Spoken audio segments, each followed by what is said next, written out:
Hello students. Previous lecture में हमने जो सेंट्रल फोर्सेस होते हैं उनकी प्रॉपर्टीज़ को डिस्कस किया था। हमने देखा सेंट्रल फोर्स हैं जो उनकी मेन प्रॉपर्टीज़ क्या हैं और उसके डेफिनेशन को समझा। डेफिनेशन एक्चुअल में क्या कहती है। हमने दो एग्जांपल देखे, कोलम्बिक रिपल्सन का और ग्रेविटेशनल अट्रैक्शन का। और हमने देखा कि प्लस माइनस का मीनिंग क्या है। प्लस आप तब लगाएंगे जो ग्रेविटेशनल फोर्सेज हैं वो रिपल्सिव टाइप के हों, यानी कि they are acting away from the central position, जैसे कि इस वाले केस में हो रहा है। ठीक है। And when they are acting towards the central position तो फिर वो नेगेटिव होंगे। ठीक है। तो अट्रैक्टिव फोर्सेज हैं वो नेगेटिव होते हैं। ठीक है। And they create a bound system. Repulsive forces हैं वो अनबाउंड सिस्टम को क्रिएट करते हैं। हमने पाया कि टोटल एनर्जी है वो कंजर्व्ड है, ये हम देख चुके हैं। Work done over close surface close path that is equal to 0, ये भी हम देख चुके हैं। तो अगर कोई क्वेश्चन आ जाए और आपको दे दे फोर्स, ठीक है, और कह दे कि दीज फोर्सेज आर कंजर्वेटिव और नोट, कुछ इस टाइप की सिचुएशन आ जाए तो आप क्या करेंगे। तो आपको पता होना चाहिए उस फोर्स का, मान लो जैसे यहाँ पे लिख दिया जाए सपोज एक्स आई प्लस 2y² जे प्लस जेड के और पीछे लिख दिया न्यूटन, यानी कि ये एक फोर्स दे दिया और पूछ ले कि ये फोर्स कंजर्वेटिव है या नहीं। तो हम इस प्रॉपर्टी का यूज़ करेंगे। अगर ये फोर्स कंजर्वेटिव है तो इस फोर्स के द्वारा जो वर्क डन होगा ओवर क्लोज पाथ वो 0 होगा। ठीक है। और स्टोक्स थ्योरम का भी यूज़ करेंगे। स्टोक्स थ्योरम क्या कहती है, एफ डॉट डी आर या D L that will be equal to curl of F over the surface. अगर ये 0 है तो ये भी 0 होगा, यानी कि बेसिकली क्या करो, इस फोर्स का कर्ल फाइंड आउट करके देख लो। अगर वो 0 आ जाए तो इसका मतलब क्या है, वो फोर्स कंजर्वेटिव हैं। ओके। तो हमने ये एग्जाम्पल देखे यहाँ पे, Coulombic forces and gravitational forces, these are two example of central forces, these are conservative. Okay. उसके बाद देखिए, अब हमने पाया यहाँ पे कि जो कंजर्वेटिव फोर्सेज होते हैं ना, उनमें जो सेंट्रल फोर्सेज होते हैं उनमें जो एल है वो क्या रहता है, आपका कंजर्व्ड रहता है, क्योंकि टॉर्क का अमाउंट वो 0 आता है। और अगर टॉर्क 0 है तो एल की वैल्यू चेंज नहीं हो सकती। तो ये हम देख चुके हैं। अब ये जो था अपना सेंट्रल फोर्स, हमने अब तक ये देखा है कि सेंट्रल फोर्सेस हैं क्या। तो ये था अपना लेक्चर 1 और इसी को हम एक्सटेंड करेंगे। This is lecture 1। तो सेंट्रल फोर्सेस को हमने समझाया अभी। तो सेंट्रल फोर्सेस अब हम कहाँ पर स्टडी करेंगे, हम इसका यूज़ करेंगे ग्रेविटेशनल थ्योरीज़ हैं उनको अंडरस्टैंड करने के लिए। ठीक है। तो इसका यूज़ करेंगे हम ग्रेविटेशनल थ्योरी को अंडरस्टैंड करने के लिए। और कौन से वाली theory, the theory which was propounded bye Kepler. ठीक है।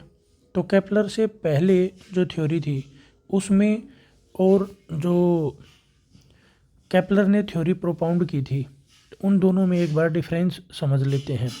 और बेसिकली इस लेक्चर का मेरा मोटिव है जो शेप ऑफ ऑर्बिट है उसको एक्सप्लेन करना। और shape of orbit Kepler's first law में एक्सप्लेन किया गया है। ठीक है। तो इससे पहले वाली थ्योरी है जो, और केपलर की जो थ्योरी है उसका एक लिटिल बिट कंपैरिजन करेंगे और फिर ये देखेंगे कि सेंट्रल फोर्सेस की ये जितनी भी प्रॉपर्टी हमने यहाँ पे स्टडी की हैं वो कहाँ कहाँ पर लागू होंगी। ठीक है। तो ये बात है। तो अब देखिए, तो केपलर से पहले वाली थ्योरी है, ये है लेक्चर 2। यहाँ पर आ जाओ आप।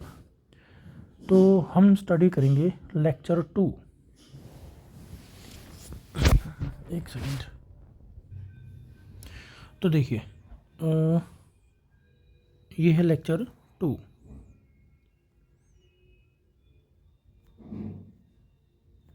लेक्चर 2। ठीक है। इसमें हमें कंपैरिजन करना है। पहली जो थ्योरी है वो है हीलियोसेंट्रिक थ्योरी। Heliocentric theory. और जैसा देखो इसके नाम से ही पता लग रहा है, यहाँ पे हीलियो जो वर्ड है ना वो सन के लिए यूज हो रखा है। तो इसमें कहा गया कि जो यूनिवर्स है ना उसका सेंटर जो है वो कौन है, सन है, ठीक है। और बाकी सारी चीज़ें इसके अराउंड रिवॉल्व करती हैं, ठीक है। तो अगर मान लो यहाँ पे मैं अपना सन मान लूँ तो इसके अराउंड कोई भी प्लेनेट है, जितने सारे भी प्लेनेट हैं वो सारे इसके अराउंड रिवॉल्व करेंगे ऐसे, ठीक है। और जो शेप ऑफ ऑर्बिट होगा वो सर्कुलर होगा जैसा डायग्राम में दिखाया गया है, ठीक है। तो हीलियोसेंट्रिक थ्योरी में बेसिकली जो बेसिक बात है इस लेक्चर की वहाँ तक खुद को कन्फाइन करेंगे। इसमें कहा गया है कि जो शेप ऑफ ऑर्बिट है वो आपका shape of orbit that is circular, ये बात, ठीक है। तो अगर अब सर्कल में कोई भी बॉडी मूव तब करती है जब उसके ऊपर कौन सा फोर्स लगे, सेंट्रीपिटल, ठीक है, सेंट्रीपिटल फोर्स। तो centripetal force and centrifugal force ये किसके एलोंग होते हैं, ये रेडियस के एलोंग होते हैं। तो बेसिकली ये जो फोर्सेज हैं ये आपके रेडियल फोर्सेज हैं, ठीक है। और ये किसका फंक्शन होंगे, ये आपका डिस्टेंस का फंक्शन होंगे, ठीक है। तो एफ आर, और अट्रैक्टिव फोर्सेज हैं तो आर कैप के अलोंग तो इनके डायरेक्शन होगी, और अट्रैक्टिव फोर्सेज हैं इसलिए क्या लगा दिया, एक माइनस का साइन लगा दिया। तो इस तरीके से आप ग्रेविटेशनल अट्रैक्टिव फोर्सेज को रिप्रेजेंट करेंगे, ठीक है। तो अब इस फोर्स, ये जो फोर्स है, this force play the role of centripetal force and compel the planet to revolve around its star in circular orbit. अब हम ये देखेंगे कि आपका रेडियस वेक्टर है उसकी क्या डायरेक्शन है, एंगुलर मोमेंटम है उसकी क्या डायरेक्शन है, वेलोसिटी वेक्टर है उसकी क्या डायरेक्शन है। तो अगर मान लो आपका प्लेनेट एंटी क्लॉकवाइज डायरेक्शन में रिवॉल्व कर रहा है तो इस पॉइंट से जो वेलोसिटी वेक्टर है उसकी डायरेक्शन क्या होगी, it will be along the tangent, okay. तो अगर मैं यहाँ से इस पॉइंट से जो भी अपने प्लेनेट की पोजीशन है उससे टेंजेंट ड्रा करूँ तो ये इस डायरेक्शन में हुआ, ठीक है। एक सेकेंड। तो यहाँ पर देखिए ये टेंजेंट के अलोंग वेलोसिटी होगी, और ये जो वेलोसिटी होगी क्या ये रेडियस के अलोंग है। अगर ये जो सन है जो स्टार से रिप्रेजेंट कर रखा है ये हमारा सेंटर हो गया, ओ सेंट्रल फोर्सेज का सेंटर हो गया, और जो ग्रेविटेशनल फोर्स हैं those are acting towards it. ये अगर मान लो अपना प्लेनेट है, अर्थ है ये, तो अर्थ को सन अपनी तरफ खींचेगा, ग्रेविटेशनल फोर्स लगाएगा, अट्रैक्टिव फोर्स लगाएगा, ठीक है। तो ये जो फोर्स होगा this will be along the line joining E to S, ये एरो दिखा रखा है, and this is the velocity, ठीक है। तो आपका जो फोर्स है, फोर्स आपका रेडियल है और आपकी वेलोसिटी है वो रेडियस के परपेंडिकुलर है। तो ये बेसिकली आपका टेंजेंशियल कंपोनेंट होता है, ठीक है। तो जो नेट वेलोसिटी है that is your transverse velocity, tangential velocity, और इसको मैं वी थीटा भी लिख सकता हूँ, and its direction will be along theta cap. तो यहाँ पे रेडियल वेलोसिटी नहीं है, तो अगर मैं इसको वेक्टर फॉर्म में लिखूँ तो मैं लिख सकता हूँ in this case when the orbit is circular, जब आपका ऑर्बिट सर्कुलर है, हेलियोसेंट्रिक थ्योरी के अकॉर्डिंग आपका रेडियल फोर्स ये होगा, और आपकी वेलोसिटी जो है, velocity will be equal to V theta, and यहाँ पे लगा दिया मैंने थीटा कैप, क्लियर है। अब जिस डायरेक्शन में आपका फोर्स लगेगा उसी डायरेक्शन में आपका एक्सेलरेशन होगा, ठीक है। तो अगर एक्सेलरेशन मुझे फाइंड आउट करना है तो एक्सेलरेशन को मैं आर डबल डॉट से भी रिप्रेजेंट कर सकता हूँ, ठीक है। या मैं इसको लिख सकता हूँ this is D by D T of velocity, and rate of change of velocity he acceleration होता है। तो ये आपका एक्सेलेरेशन हो गया, यहाँ पे लिखते हैं acceleration A. So this is your acceleration. Okay, तो अब हम इसको सोल्व करेंगे। अगर तो मैं आपको बता रहा था यहाँ पे क्या मैं इसको आर डबल डॉट लिख के और काम ख़त्म करूँ? पर एक बात यहाँ पे सोचने की है, क्या सर्कुलर ऑर्बिट में हमारी रेडियस जो है, रेडियस ओ ई के इक्वल है? O E this is equal to r. तो क्या ये आर चेंज हो रहा है? ये आर तो चेंज नहीं हो रहा। इसका मतलब हमारे पास सिर्फ थीटा जो एंगल है, जैसे जैसे आपका टाइम बढ़ता जाएगा वैसे वैसे ये प्लेनेट अपना रिवॉल्यूशन कंप्लीट करता जाएगा और इसका जो एंगल है थीटा वही बढ़ रहा है। ठीक है ना? तो इसका मतलब ये हुआ कि हमारे पास वी आर की जो वैल्यू होगी इस वाले केस में, आर अपना फिक्स है, this is a fix value. तो इसका मतलब अगर मैं आर डॉट फाइंड आउट करूँगा तो आर डॉट की वैल्यू क्या आएगी अपनी? 0 आएगी।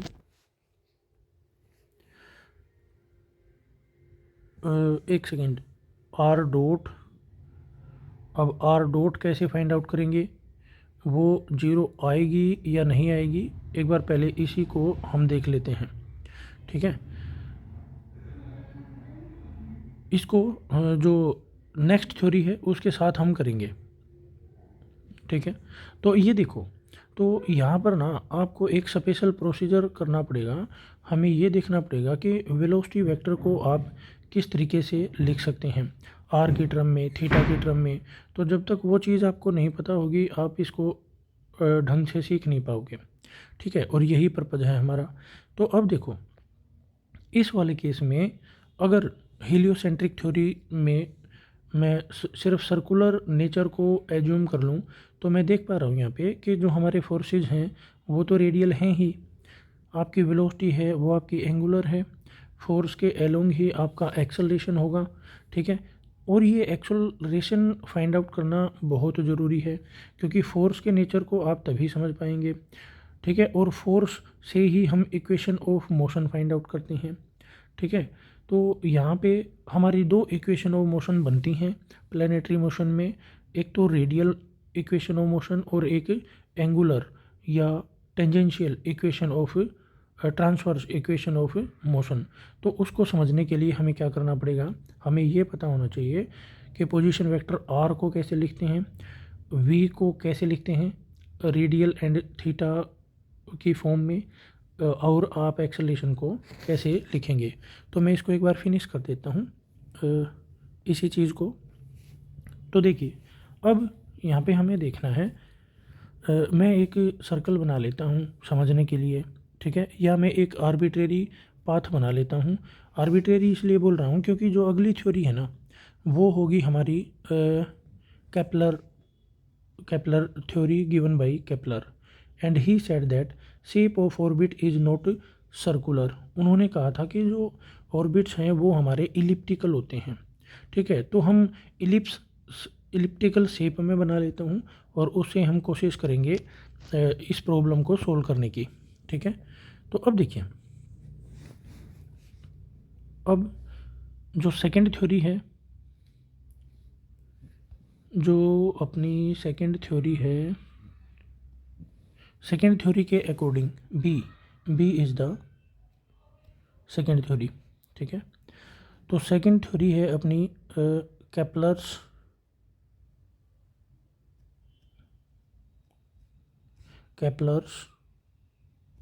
लॉ ऑफ प्लैनेटरी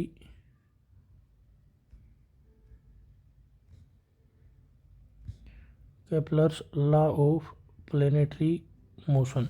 और कौन सा? Second, Kepler's first, sorry, law of orbit कर रहे हैं क्योंकि हम। ठीक है, तो ये है अपना केपलर्स फर्स्ट लॉ। ठीक है, तो इसमें क्या कहा गया कि जो ऑर्बिट का शेप है, shape of orbit, shape of orbit is circular की बजाय इलिप्टिकल है, इलिप्टिकल है। ठीक है, तो इलिप्टिकल अगर ऑर्बिट बनाऊँ मैं तो कैसा बनेगा वो देखिए। इलिप्टिकल ऑर्बिट इस टाइप का बनेगा, ये अपना इलिप्टिकल ऑर्बिट है। ठीक है, तो अब यहाँ पे कुछ पॉइंट्स हैं जिनका आपको बहुत सही तरीके से पता होना चाहिए। अब ये जो लॉन्ग साइड है, इसको अगर मैं 2 इक्वल पार्ट्स में डिवाइड करूँ तो कुछ ऐसा दिखेगा। अब ये जो छोटे वाली डायमेंशन है, इसको अगर मैं बिल्कुल एग्जैक्टली हाफ में डिवाइड करूँ तो ये कुछ इस टाइप से दिखेगा। और जहाँ पे ये दोनों इंटरसेक्ट कर रहे हैं उस पॉइंट को हम बोलते हैं सेंटर। ठीक है, सेंटर ऑफ इलिप्स। ठीक है, और ये वाली जो साइड है छोटे वाली, इसका जो हाफ है, 2 एक्सिस बन गए इसमें, एक तो मेजर और एक माइनर। तो ये हो गया हाफ ऑफ माइनर एक्सिस। ठीक है, और ये हो गया मेजर एक्सिस का हाफ। तो a is semi major axis, major axis का हाफ, और बी है जो वो माइनर एक्सिस का हाफ है, तो इसको बोलते हैं semi minor axis, semi minor axis. और ये है जो, ये है आपका सेमी मेजर एक्सिस, और ये है आपका सेंटर ऑफ इलिप्स। ठीक है, और इसकी 2 फोकी होती हैं। ठीक है, तो इनको मैं यहाँ पे रिप्रेजेंट कर देता हूँ, जैसे कि एक ये हो गया और एक हो गया इधर, ये सिमेट्रिकली प्रेजेंट होती हैं। ठीक है, तो ये है मेरा F1 एंड F2, और इन्हीं पे आपका प्लेनेट होता है, सॉरी इन्हीं के ऊपर आपका सन होता है। किसी एक पे आप सन एज्यूम कर सकते हैं, और जो प्लेनेट है ना वो इस इलिप्टिकल ऑर्बिट के ऊपर घूमेगा। ठीक है, अब यहाँ पे आपको ये आइडिया लेना है, ग्रेविटेशनल फोर्सेस है वो स्टार और सन के बीच में लग रहा है, स्टार और प्लेनेट के बीच में लग रहा है। तो ये यहाँ पर अगर मैं मान लूँ इस पॉइंट के ऊपर मेरा सन हो, ठीक है, अब मैं इन एक्स्ट्रा पॉइंट्स को इरेज कर देता हूँ, ये मैंने इरेज कर दिया इसको। अब मान लिया यहाँ पे मेरा स्टार है और ये मेरा प्लेनेट है। ठीक है, और इस पोजीशन की बजाय भी मैं इसको कहीं आर्बिट्रेरी पॉइंट पे ले लेता हूँ, यहाँ पर ले लिया मैंने, ये है मेरा प्लेनेट। ठीक है, और इसको भी मान लो मैं ई से रिप्रेजेंट कर देता हूँ। ऐसा इसलिए क्योंकि इसमें 2 स्पेसिफाइड पॉइंट्स हैं जिसको हम ए और पी से रिप्रेजेंट करते हैं। ठीक है, तो देखो अब ये जो लाइन है, सेंट्रल लाइन ड्रा कर लेते हैं, line joining the centre of mass of planet and the mass of centre of mass of sun. अब आप ये देखिए फोर्स किधर लगेगा, ई अर्थ के ऊपर फोर्स किधर लगेगा, फोर्स की डायरेक्शन तो ये है, this is the direction of force, समझ पा रहे हो। ठीक है, अब इसकी वेलोसिटी किधर होगी, अब हमें ये देखना है एक, तो वेलोसिटी तो टेंजेंट के अलोंग होगी, तो टेंजेंट की ये वाली डायरेक्शन होगी। ठीक है, let me choose a colour, ये मैं कौन सा चूज करूँ, ग्रीन दिखेगा नहीं, येलो देख लेते हैं। ठीक है, या ब्लैक, ब्लू ले लिया मैंने। तो यहाँ पर देखिए ये अपनी वेलोसिटी है। ठीक है, तो इस वेलोसिटी के 2 कंपोनेंट होंगे यहाँ पे, एक तो रेडियल वाला, ठीक, और एक होगा हमारा थीटा वाला। ठीक है, एंगुलर। ठीक है, तो एंगुलर कंपोनेंट रेडियल कंपोनेंट के परपेंडिकुलर होगा, तो ये तो हो गया अपना परपेंडिकुलर वाला कंपोनेंट, ये तो हो गया अपना परपेंडिकुलर वाला कंपोनेंट। ठीक है, और ये हो गया हमारा रेडियल वाला कंपोनेंट, ये तो है अपना वी आर और ये है अपना वी थीटा। तो यहाँ पर देखिए ये जो ब्लू है ये वेलोसिटी है, तो वेलोसिटी जो वेक्टर होगा v, that is combination of V R and V theta. मैं इसको लिखूँगा वेक्टर फॉर्म में, vector v, this is V R R cap plus V theta theta cap. तो वी थीटा एंगुलर कंपोनेंट है and V R radial component है। But अब इसको compare करना है हमें ऊपर वाले सीन से। हीलियोसेंट्रिक थ्योरी में सर्कुलर ऑर्बिट है, तो सर्कुलर ऑर्बिट में हमारे पास सिर्फ वी थीटा ही है, वी आर नहीं है। ऐसा क्यों?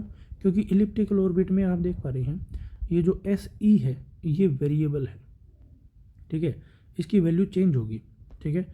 तो कैसे चेंज होगी और हम इसको कैसे रिप्रेजेंट करें? अब मान लो ये जो हमारा जो इलिप्स है ये अपना एक्स वाई प्लेन में है। कौन से प्लेन में है ये? एक्स वाई प्लेन में, ठीक है। और ये अपना सेंटर हो गया एस, और यहाँ से ई की जो पोजीशन है वो है आपकी एक्स वाई से रिप्रेजेंट कर रहे हैं आप, ठीक है। And this radius S E it is making angle theta with semi major axis, ये आपका थीटा बन गया। तो इसको हम कैसे रिप्रेजेंट कर सकते हैं? थीटा और आर की टर्म में। तो मैं यहाँ पे लिख रहा हूँ वेक्टर आर। तो अगर मैं लिखूँ वेक्टर आर, और वेक्टर आर किसके इक्वल होता है? A magnitude of the vector into a unit vector along its direction r cap. This will be equal to, क्या मैं इसको लिख सकता हूँ? X i cap plus y j cap, ठीक है। अगर x की वैल्यू फाइंड आउट करनी है आपको, ठीक है, तो आप क्या करेंगे? सेमी मेजर एक्सिस, जो ये जो मेजर एक्सिस है लंबे वाला रेड डॉटेड लाइन, इसके ऊपर हम परपेंडिकुलर ड्रा कर देंगे। तो ये वाला जो कंपोनेंट है ये होगा अपना x, ठीक है, और ये जो होगा ये वाला ये होगा अपना y, ठीक है ना। तो यहाँ पे मैं इसको कैसे रिप्रेजेंट कर सकता हूँ?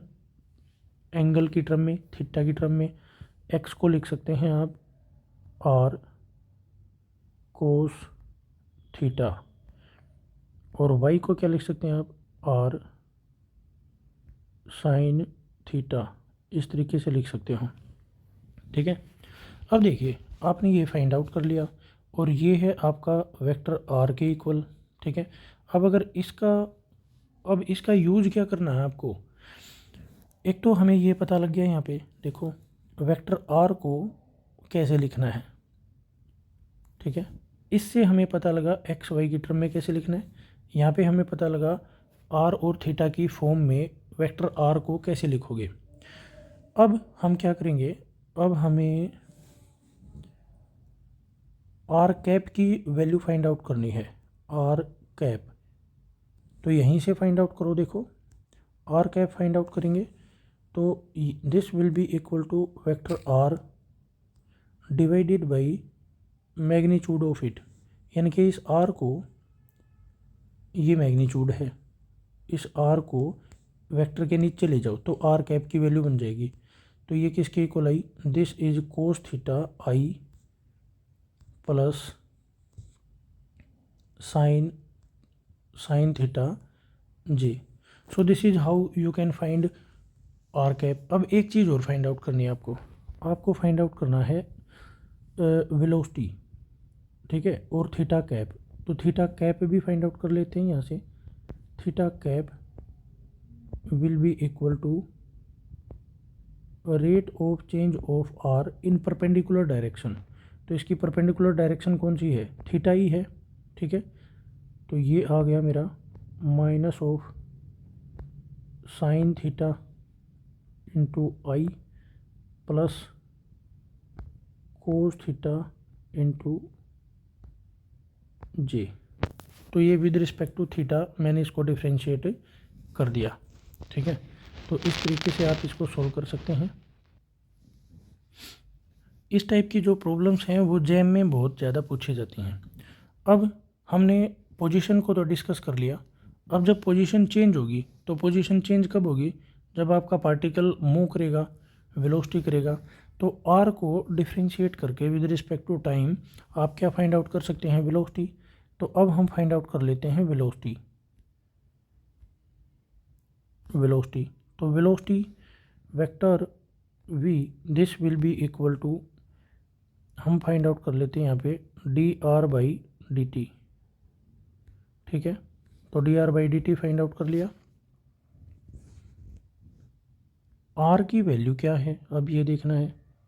D R by D T of R की वैल्यू पुट कर दी मैंने, तो आर की वैल्यू होगी magnitude of R into R cap. ठीक है, तो अब देखो हमें देखना कि क्या ये दोनों वेरिएबल हैं। आर जो है वो तो एक डायरेक्शन है, ठीक है, तो डायरेक्शन भी चेंज हो रही है, पार्टिकल जैसे जैसे मूव करेगा अपने इलिप्टिकल पाथ के ऊपर। और ये जब यहाँ पर होगा इस पॉइंट को बोलते हैं अफेलियन। सेमी मेजर एक्सिस पे जो फार डिस्टेंट पॉइंट होता है इलिप्टिकल पाथ पे, ठीक है, सन से फार डिस्टेंट पॉइंट जो होता है, जब आपका प्लेनेट जब एस से सबसे ज़्यादा दूरी पे होगा उसको बोलते हैं पॉइंट ऑफ अफेलियन। ठीक है,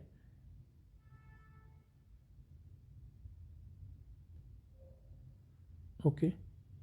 और ये जब सबसे नज़दीक होता है इसको बोलते हैं पॉइंट ऑफ पेरीहेलियन।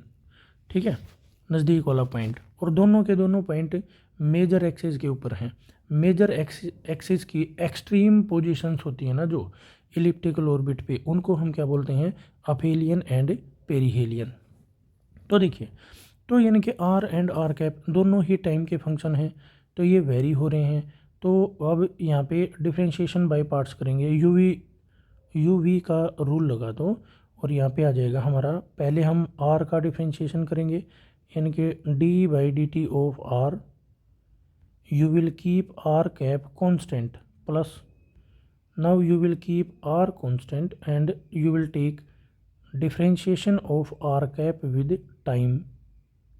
अब हम क्या करेंगे, देखिए, अब इनकी वैल्यूज़ पुट कर दो। D R by D T को क्या लिख सकते हो आप?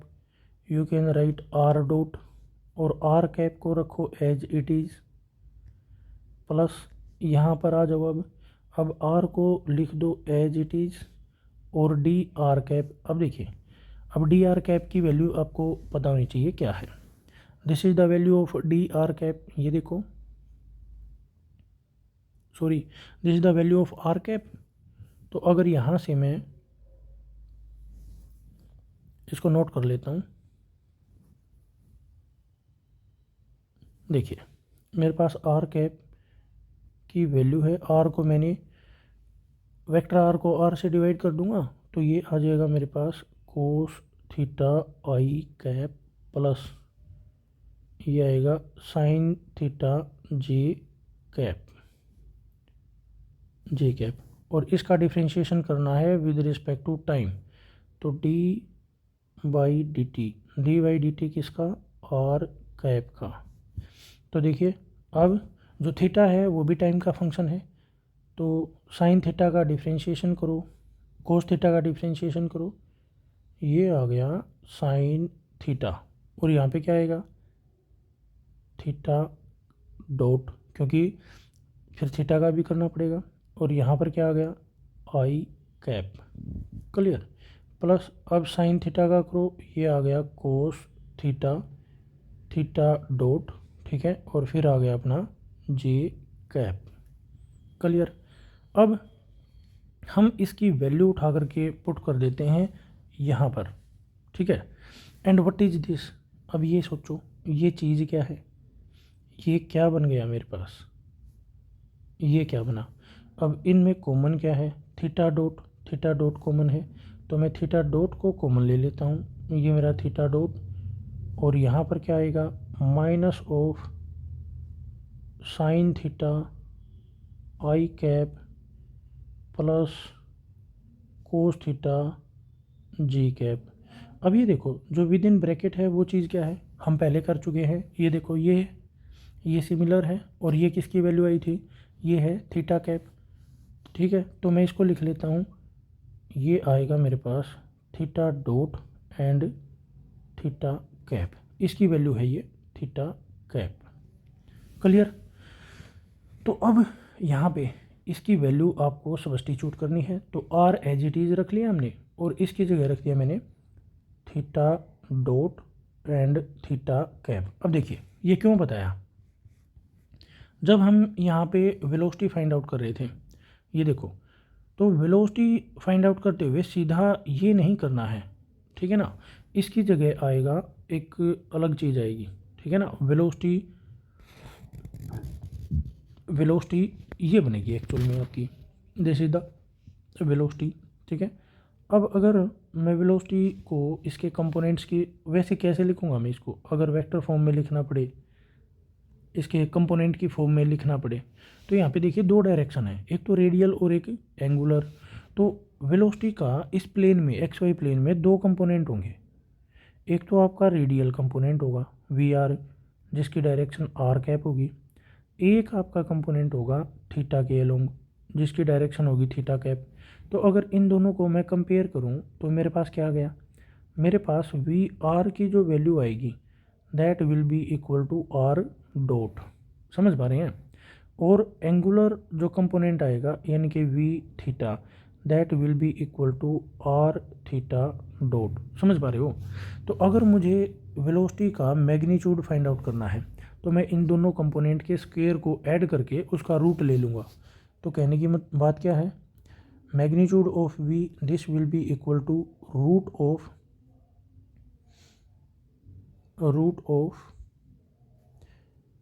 We R square plus V theta square. तो इस तरीके से इसको सोल्व कर सकते हैं आप। ठीक है, तो वेलोसिटी निकल गई अपनी, बेसिकली ये हमारी वेलोसिटी है, और ये बहुत इंपॉर्टेंट है और इसको आपको याद रखना है, हर जगह यूज आएगी होगी। ठीक है, तो अब मुझे अगर एक्सेलरेशन फाइंड आउट करना हो तो एक्सेलरेशन के लिए हम क्या करते हैं, एक्सेलरेशन के लिए आप वेलोसिटी का डेरिवेटिव लेते हो। तो अब हम फाइंड आउट करेंगे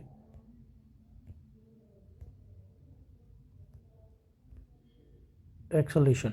तो एक्सेलरेशन है अपना D V by D T. अब v की वैल्यू इसके दोनों कंपोनेंट की फॉर्म में पुट करनी है।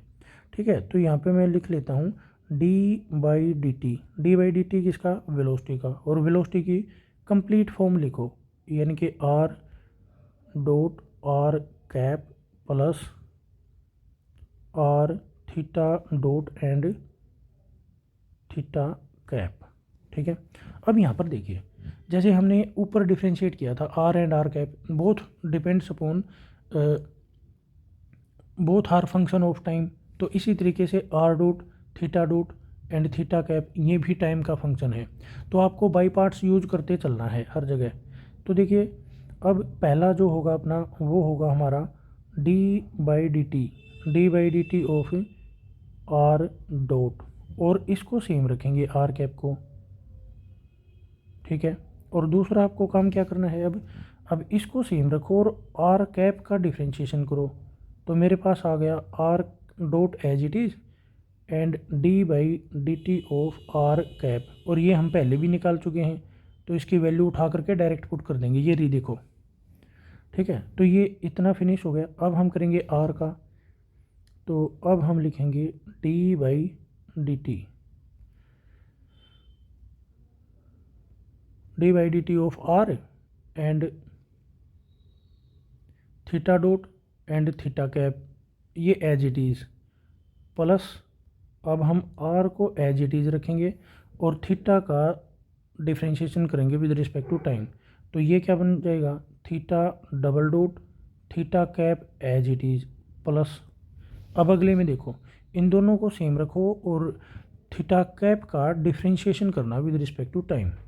तो मेरे पास आ गया R theta dot and differentiation of theta cap with respect to time. अब देखिए अब थीटा कैप की वैल्यू क्या है, ये देखो यहाँ पे। अब ये चीज़ आपको फाइंड आउट करनी है, ये वाली ये चीज़ हमें फाइंड आउट करनी है। ठीक है, तो उसके लिए ऊपर आओ, देखो ऊपर हमने थीटा कैप फाइंड आउट किया हुआ है। तो थीटा कैप किसके इक्वल है? Theta cap this is equal to minus of sine theta into I cap plus of cos theta J cap. इसका डिफ्रेंशिएशन करो भाई विद रिस्पेक्ट टू टाइम, तो ये आ जाएगा D theta cap by D T. करो differentiation, minus common ले लूँ मैं और यहाँ पर आ जाएगा कोस थीटा आई कैप प्लस कोस का हो गया साइन माइनस, और माइनस आपने पहले बाहर ले लिया, sine theta and J cap. थोड़ा दिमाग पे जोर दो। अब ये चीज़ क्या है? ये आर कैप है, तो मेरे पास आ गया this is minus of R cap. इतनी बात समझ आ गई। तो अब सिर्फ इनकी वैल्यूज़ पुट करनी है आपको। तो वैल्यू पुट करेंगे तो देखिए क्या आएगा। Acceleration A this will be equal to, यहाँ पे देखो भाई ये फ़ोटो दिखाई नहीं दे रहा, इसको बंद ही कर दे। तो अब देखो, तो मेरे पास क्या है भाई, यहाँ पर देखो ये डबल डॉट हो जाएगा, तो इसको लिख लेता हूँ पहले R double dot and R cap as it is. अब यहाँ पे आ जाओ, D R cap by D T, ये तो हम पहले फाइंड आउट कर चुके। ये देखिए D by D T of R cap, ये इसके इक्वल आएगा। ठीक है, तो ये वैल्यू उठा के सीधी रखो यहाँ पे। हमारे पास आ गया आर डॉट, हमारे पास पहले से है, और D R cap by D T, इसकी वैल्यू रख दी मैंने theta cap into theta dot theta cap. हो गया। यहाँ पे आ जाओ। अब इसकी जगह रखोगे आप, इसकी जगह आर डॉट, यहाँ पर रखो इसको as it is, theta cap as it is. यहाँ पे आइए भाई, और theta double dot theta cap, यहाँ पे आइए प्लस और थीटा डॉट, और इसकी जगह क्या रखेंगे, अभी फाइंड आउट किया आपने, माइनस आर कैप। ठीक है, तो माइनस लगा देता हूँ, माइनस आर कैप। ओके, तो देखिए क्लास, यहाँ पर एक गड़बड़ है। और गड़बड़ क्या है, देखिए जब आपने इसको डिफ्रेंशिएट किया तो हमने थीटा को डिफ्रेंशिएट नहीं किया विद रिस्पेक्ट टू टाइम, तो यहाँ पर हमारा थीटा डॉट भी आएगा, तो यहाँ पर भी मुझे थीटा डॉट लगाना है। ठीक है, तो जब ये वैल्यू यहाँ पे पुट करोगे आप, तो थीटा डॉट 2 बार आ जाएगा और इसका हो जाएगा स्केयर। ठीक है, तो इतनी बात है, ये इतना ध्यान में रखना है हमें। अब क्या करोगे, अब जो अपने थीटा कैप वाले फैक्टर हैं उनको अलग कर लो, आर कैप वाले अलग कर लो, ताकि आपके पास रेडियल एक्सेलरेशन और एंगुलर एक्सेलरेशन दोनों की अलग अलग वैल्यूज़ आ जाएं। तो आप देखिए, अब यहाँ पे आर कैप है, यहाँ पर भी आर कैप है, तो दो फैक्टर मैं इकट्ठे कर लेता हूँ और यहाँ पे लिखते हैं acceleration A this is equal to, यहाँ पे लिख लिया मैंने R double dot minus are theta double dot theta dot square, theta dot square, और इनके पीछे लगा दिया आर कैप प्लस। अब देखो, एक तो है आर, एक तो ये फैक्टर है और थीटा डबल डॉट, और एक यहाँ पर ये दोनों फैक्टर सेम है, तो यहाँ पे लिख दिया मैंने two twice of R dot theta dot और थीटा कैप गया पीछे। ठीक है, तो यहाँ से आप देख पा रहे हैं, एक तो इनमें रेडियल कंपोनेंट है और एक आपका एंगुलर कंपोनेंट है। तो यहाँ पे आया A R R cap plus A theta theta cap. तो अगर मैं दोनों को कंपेयर करूँ इनको, तो मेरे पास क्या आ जाएगा, मेरे पास आ जाएगा ए आर यानी कि radial component that is equal to r double dot minus are theta dot square and the angular component a theta this will be equal to r, ये देखो ये रहा r theta double dot minus 2 plus है plus 2 r dot theta dot r dot theta dot. ठीक है, सो अगर calculation में कोई मिस्टेक नहीं है, these are the radial and angular component and in this way you can find the magnitude of A and that will be equal to, ये आ जाएगा A R square and A theta square. यहाँ पे values put करो, solve कर लेना इसको। तो देखिए क्लास, अब हमने ये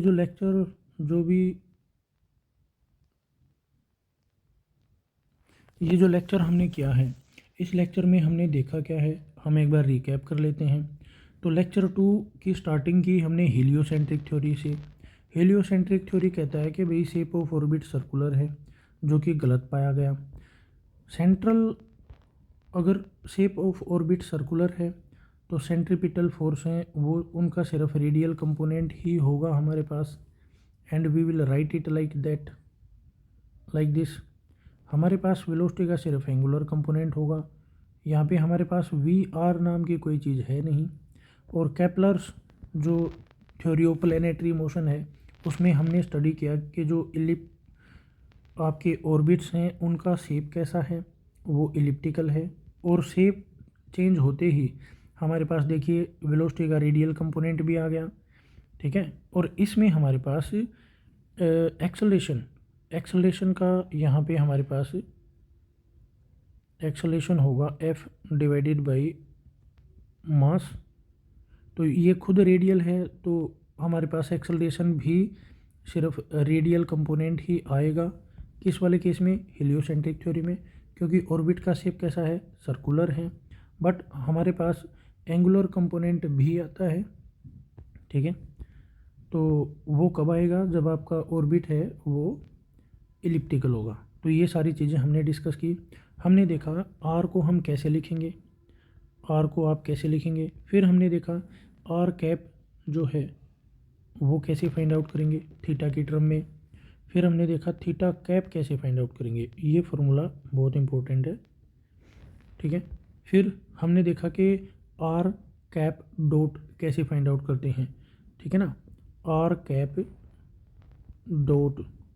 ठीक है, हमने देखा थीटा कैप डॉट कैसे फाइंड आउट करेंगे।